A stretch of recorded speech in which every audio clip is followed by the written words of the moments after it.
நிறைய பேருக்குனால ஏத்துக்க முடியாத ஒரு விஷயத்த சொல்ல போறேன். பட் இதை நீங்க ஏத்துக்கிட்டீங்க அப்படின்னா உண்மையாவே நீங்க கிரேட் தான். ஒரு பொண்ணு 16 வயசுல இருந்து 24 25 வயசு வரைக்கும் உண்மையாவே ரொம்ப அழகா தெரியுவாங்க பசங்க கண்ணுக்கு.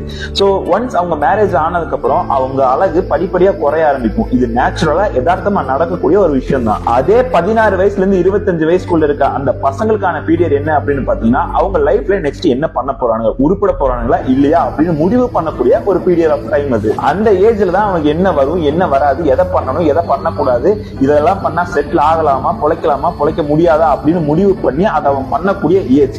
அதுல அவன் பண்ணி ஆகணும் அந்த விஷயங்களை. ஒன்ஸ் பொண்ணுங்களுக்கு மேரேஜ் அப்படின்னு ஒரு தாட் வரும்போது அவங்க பிராக்டிகலா என்ன யோசிப்பாங்க அப்படின்னா இவங்க கூட போனா நம்மளால வந்து ஹாப்பியா இருக்க முடியுமா, பினான்சியல் ஃப்ரீடம் இவங்க இருக்கா, சூப்பர் டூப்பர் ரிச் இல்ல அப்படின்னாலும் ஒரு சாதாரண குடும்பத்தை ரன் பண்ற அளவுக்கு இவனுக்கு கெப்பாசிட்டி இருக்கா அப்படின்னு பார்த்துதான் மேரேஜ் பண்ணுவாங்க.